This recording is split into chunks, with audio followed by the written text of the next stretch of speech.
like to say that the short-term program is field-driven. That means that we want to place short-termers where they can be a help to the field, or at least where our people in the field have a heart for mentoring short-termers. We want to know from you where you see a short-termer fitting into your work. If you aren't sure, take some time to talk to your unit leader or regional office staff. You can also talk with short-term program people like me to brainstorm how a short-termer might be a benefit to you and how you can invest in the life of a short-termer. While our top priority is always to place short-termers in locations where short-termers have been requested, there will be times when a mobilizing region will encounter a potential short-termer who doesn't fit any of our open requests, but is still a good candidate to serve. In these situations, you may get a request from your regional office to host such a person.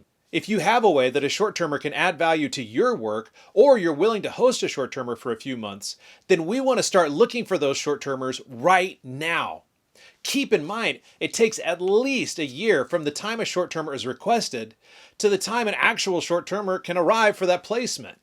This is because it takes time for the information about the placement to spread among the mobilizers, time for the mobilizers to share the need, time for people to respond, and then several months for someone to be screened, prepared, and to raise support. As you know, we have offices around the world who would love to find a short-termer to send to you. They just need to know what to look for. We also want to make sure that if we find a potential short-termer, that we know enough about your work and location to know if they might be a good fit. So, what do you need to do to request a short-termer? In the reading, you saw a list of information that's necessary to fill out a requisition for a short-termer. This form is designed to help you think through how a short-termer will fit into your work and then be able to communicate that information to a potential short-termer. One of the most common questions that a potential recruit asks is, "What will I do?" Short-termers are usually eager to be helpful, to serve long-term personnel, and to contribute to ongoing ministry. Since the short-termer is coming to work alongside you, you are best equipped to explain what the short-termer can do to help and enrich your ministry. This should flow out of the vision that you have for your ministry and out of your unit VSP. You want to make sure that your short-termer will be able to participate in and contribute to the long-term ongoing work that you're involved in. Creating a job description or duties list will help potential short-termers determine if they'll be able to meaningfully fulfill the role that you've created. If the short-termer does decide to serve in the role, these documents will help to determine if they are meeting expectations and monitor how they're doing throughout their time on the field. Once a mobilizing region has a short-termer that they think will be a good fit for your placement, they'll reach out to your regional office. Remember, each of our mobilizing regions has a strict set of criteria to screen short-termers.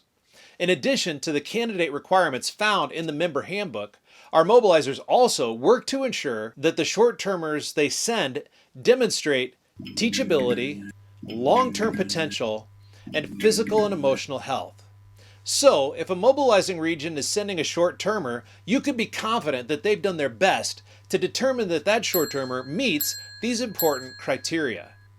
Beyond these initial criteria, we understand that your location may have additional requirements that a potential short-termer may need to meet, or obstacles they should be prepared for. Some of these special circumstances might be language requirements, like a French-speaking area, for instance, or medical access, visa restrictions around education, among other things. You should have an opportunity to communicate these to your regional office when you're setting up a requisition. If a mobilizer has a particular short-termer that they are exploring placing with you, you may need to discuss these location-specific restrictions. If you have concerns about a particular short-termer that's being proposed for your area, you should discuss those concerns with your regional office. They'll be able to get more information from the mobilizing region who is working with the short-termer. They may also set up communication between you and the mobilizing region, or even directly with the potential short-termer to help determine if your location